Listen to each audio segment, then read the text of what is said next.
भारतीय भूमि ने वैसे तो बहुत से युद्ध देखे हैं, लेकिन कुछ युद्ध ऐसे थे जिनकी छाप हमेशा के लिए बनी रहेगी, क्योंकि इन युद्धों में सैन्य शक्ति नहीं बहादुरी काम आई। ऐसी ही एक वीडियो हमने बैटल ऑफ सरागढ़ी पर बनाई थी, जिसे आप लोगों ने बहुत पसंद किया था और कमेंट के जरिए सैकड़ों यूजर्स ने हमसे आग्रह किया था कि आप एक वीडियो बैटल ऑफ चमकौर पर जरूर बनाइए। इसलिए आप सभी की बात मानते हुए आज हम आपको रूबरू करवाएंगे एक ऐसी लड़ाई से जिसमें मात्र कुछ वीरों ने अपनी बहादुरी के चलते पूरी की पूरी सेना को अपने आगे झुकने पर मजबूर कर दिया। ये युद्ध इतिहास में सिखों की वीरता और उनकी अपने धर्म के प्रति आस्था के लिए माना जाता है। आइए सुनाते हैं आपको इस ऐतिहासिक युद्ध का किस्सा। जैसा कि भारत का सबसे बड़ा T20 सीजन शुरू हो चुका है और हम सभी पैसा कमाना चाहते हैं, तो आज मैं आप सभी को भारतीय सर्वश्रेष्ठ भरोसेमंद और सुरक्षित भविष्यवाणी ऐप नोस्ट्राडामस के बारे में बताने जा रहा हूं। अपने खेल ज्ञान का उपयोग करें और इससे पैसा कमाना शुरू करें। आपको सरल सवालों के जवाब देने होंगे, जैसे कौन जीतेगा, कौन अधिक रन बनाएगा। डिस्क्रिप्शन में दिए गए लिंक से नोस्ट्रा प्रो डाउनलोड करें और 100 रुपए का बोनस प्राप्त करें। 1704 के आसपास मुगलों का दमन चरम पर था। वो जबरन लोगों का धर्म परिवर्तन कराने में लगे हुए थे। मुगल सम्राट औरंगजेब के सपने को तब बड़ा झटका लगा जब सिखों के 10वें गुरु गोविंद सिंह जी महाराज ने उसके अधीनता स्वीकार करने से मना कर दिया और सिखों के साथ साथ हिंदू धर्म की रक्षा के लिए एक अभेद दीवार बनकर खड़े हो गए। इससे गुस्साए औरंगजेब ने सरहिंद के नवाब वजीर खान की अगुवाई में अन्य मुगल राजाओं की लंबी चौड़ी फौज, जिसमें कुल सैनिकों की संख्या 10 लाख थी, गुरु गोविंद सिंह जी महाराज को जिंदा या मुर्दा पकड़ने के लिए आनंदपुर साहिब पंजाब भेज दी। वजीर खान की अगुवाई में आई फौज ने 6 महीने तक आनंदपुर साहिब की सरहदों को घेरे रखा, मगर अंदर जाने की हिम्मत नहीं कर पाए। साथ ही उनका मानना था कि जैसे ही नगर के अंदर राशन पानी समाप्त हो जाएगा, गुरुजी स्वयं आकर समर्पण कर देंगे। मगर ऐसा सोचना मुगलों की नासमझी साबित हुई। 5-6 दिसंबर 1704 की रात गुरुजी अपने सैनिकों के साथ चुपचाप आनंदपुर से कूच कर गए। हालांकि जल्दी ही मुगलों को इस बात का पता चल गया और वो गुरुजी का पीछा करने लगे। अपने चंद साथियों के साथ जब गुरुजी सिरसा नदी पार करने ही वाले थे, तभी उनका सामना मुगलों की लंबी चौड़ी फौज से हो गया। उधर तेज बारिश के कारण सिरसा नदी भी अपने पूरे उफान पर थी। गुरुजी ने आदेश दिया कि जो कोई भी इस उफनती नदी को पार कर दूसरी ओर जा सकता है, चला जाए। बाकी सैनिक यहीं रुककर मुगल सैनिकों से युद्ध करें। आदेश सुन कई सिख सैनिक नदी पार करने का प्रयास करने लगे, मगर इस दौरान कई सैनिक नदी के वेग को सहन नहीं कर पाए और तेज धार की चपेट में आ गए। वहीं कई सिख योद्धाओं ने मुगलों से युद्ध करना सही समझा। नदी पार करने के बाद गुरुजी के पास अपने 2 बड़े साहिबजादे भाई अजीत सिंह जी और भाई जुझार सिंह जी के अलावा 40 सिख सूरमाई बचे थे। वहीं दूसरी तरफ थी उनकी जान की प्यासी 10 लाख मुगलों की विशाल फौज। अपने साथियों के साथ आगे बढ़ते हुए गुरुजी पंजाब के रूपनगर में स्थित सरहिंद नहर में बसे चमकौर नामक स्थान पर पहुंचे, जहां स्थानीय लोगों ने उनका जमकर स्वागत किया। साथ ही एक स्थानीय निवासी स्वामी बुद्धचंद ने अपनी कच्ची गढ़ी यानी किलानुमा हवेली गुरुजी को ठहरने के लिए दे दी। गुरुजी को हवेली सामरिक दृष्टि से बहुत उपयोगी लगी, क्योंकि उसको एक ऊंचे टीले पर बनाया गया था, जिसके चारों ओर खुला समतल मैदान था। उन्होंने वहीं अपने साथी सैनिकों के साथ रुकने का निर्णय किया। सिख सूरमा इस बात से अच्छी तरह परिचित थे कि अब उनका बच पाना नामुमकिन है, मगर इससे भयभीत होने की बजाय सिख योद्धा दुश्मन का इंतजार करने लगे। 40 सिखों को छोटी छोटी टुकड़ियों में बांटकर उनमें बचा खुचा असला बांट दिया गया और सभी सिखों को मुकाबले के लिए मोर्चों पर तैनात कर दिया गया। अब सभी को मालूम था कि मृत्यु निश्चित है, परंतु खालसा सैन्य का सिद्धांत था कि शत्रु के समक्ष हथियार नहीं डालते, केवल वीर गति प्राप्त करनी है। गुरुदेव जी ने स्वयं कच्ची गढ़ी के ऊपर अट्टालिका में मोर्चा संभाला। अन्य सिखों ने भी अपने अपने मोर्चे बनाए और मुगल सेना की राह देखने लगे। सिरसा नदी का जलस्तर कम होते ही मुगलों के घोड़ों की चाप का शोर से पूरी तरह चमकौर गूंजने लगा। मुगलों ने गांव वालों पर अत्याचार करना शुरू कर दिया ताकि गुरु गोविंद सिंह जी का पता लग सके, और अतः उन्हें पता चल गया कि केवल कुछ ही सिख सैनिक बचे हैं। 22 दिसंबर सन 1704 संसार का अनोखा युद्ध प्रारंभ हो गया। आकाश में घनघोर बादल थे और धीमी धीमी बूंदाबांदी हो रही थी। वर्ष का सबसे छोटा दिन होने के कारण सूर्य भी बहुत देर से उदय हुआ था। कड़ाके की शीत लहर चल रही थी, लेकिन गर्मजोशी थी तो कच्ची हवेली में आश्रय लिए बैठे गुरुदेव जी के योद्धाओं के हृदय में। उधर वजीर खान ने सुबह होते ही मुनादी करवा दी कि यदि गुरुदेव जी ने अपने आप को साथियों सहित आत्मसमर्पण करे तो उनकी जान बख्शी जा सकती है। इस मुनादी के जवाब में गुरुदेव जी ने मुगल सेनाओं पर तीरों की बौछार कर दी। ऐसे जवाब की उम्मीद वजीर खान ने सपने में भी नहीं की थी। वो आग बबूला हो रहा था। उसके सैनिक तेजी से मरते जा रहे थे। वजीर खान को लगने लगा था कि उसे गलत सूचना दी गई है, क्योंकि 40 लोगों की सेना इस तरह का जवाब कभी नहीं दे सकती थी। सिख सैनिक चारों तरफ से घिरे होने के बावजूद बिना डरे दुश्मन को खत्म करने में लगे हुए थे।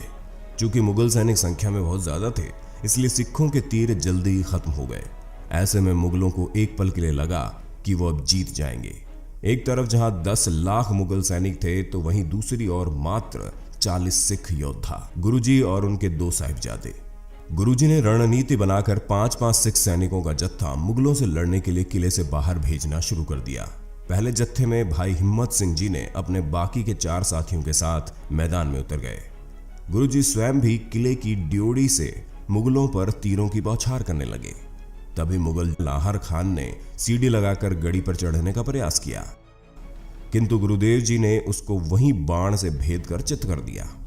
एक और जनरल ख्वाजा महमूद अली ने जब साथियों को मरते हुए देखा तो दीवार की ओर में भाग गया। गुरुदेव जी ने उसकी इस बुजदली के कारण उसे अपनी रचना में मरदूद करके लिखा है। उधर लंबे समय तक खूब लोहे से लोहा बजा, फिर पहला जत्था शहीद हो गया। गुरुजी ने फिर दूसरा जत्था युद्ध के लिए बाहर भेजा। देखते ही देखते मुगलों के पैर उखड़ने लगे।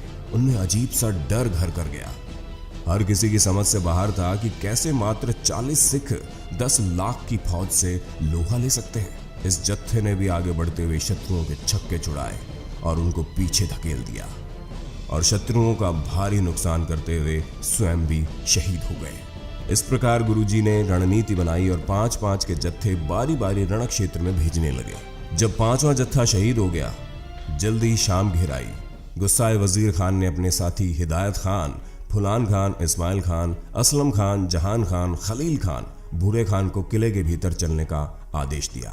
सारे मुगल कच्ची ड्योढ़ी में घुसने की तैयारी करने लगे।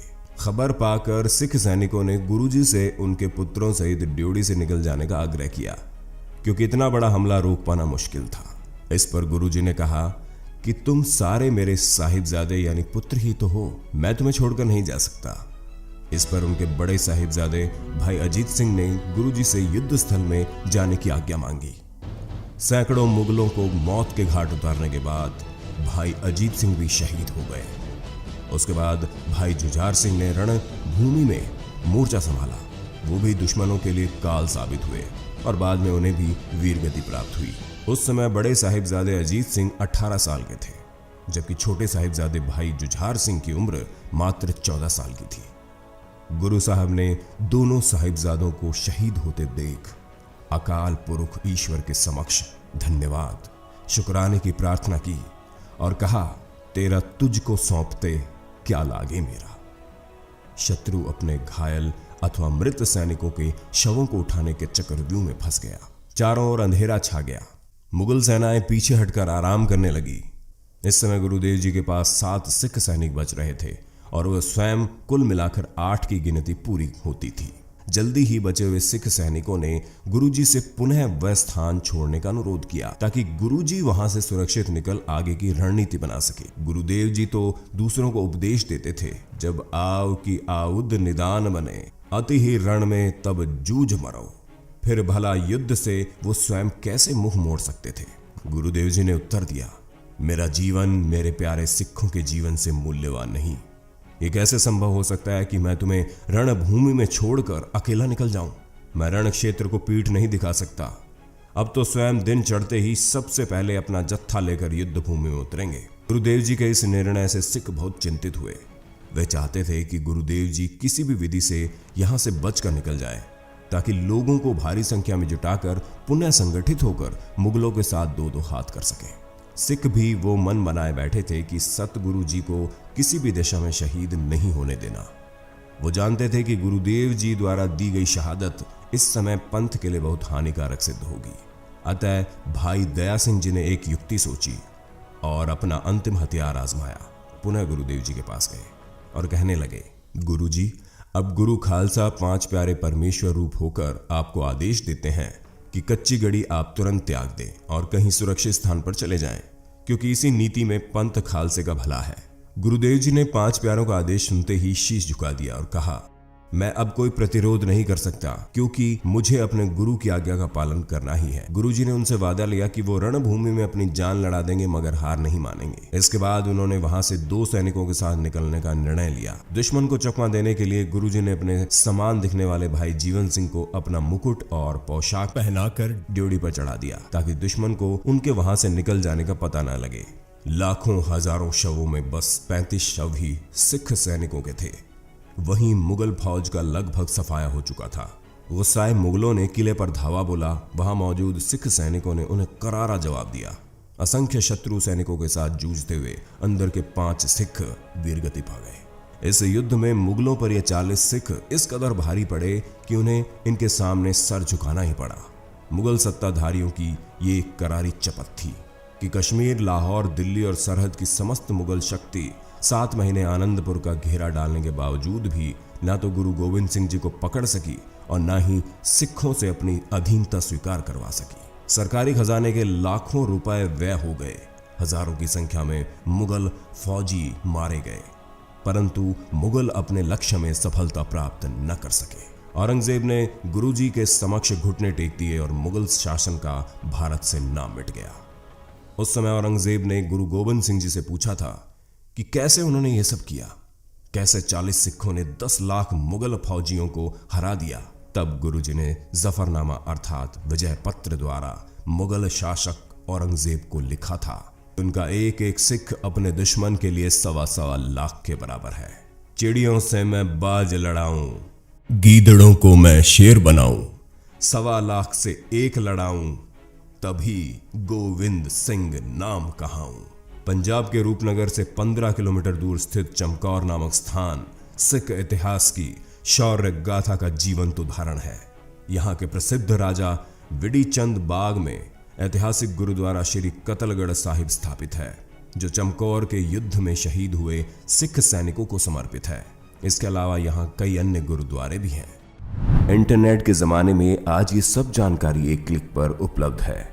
जरूरत है हम भारतीय अपना इतिहास जानें, अपनी जड़ों से जुड़ें और खुद पर गर्व करना सीखें। डिस्क्रिप्शन में दिए गए लिंक से नोस्ट्रा प्रो डाउनलोड करें और 100 रुपए का बोनस प्राप्त करें। और जिसने अभी तक हमारे चैनल को सब्सक्राइब नहीं किया है तो जरूर कर लें, क्योंकि आगे भी हम ऐसे ही दिलचस्प वीडियो आपके लिए लाते रहेंगे। अगली वीडियो आप किस विषय पर देखना चाहते हैं ये भी जरूर बताना।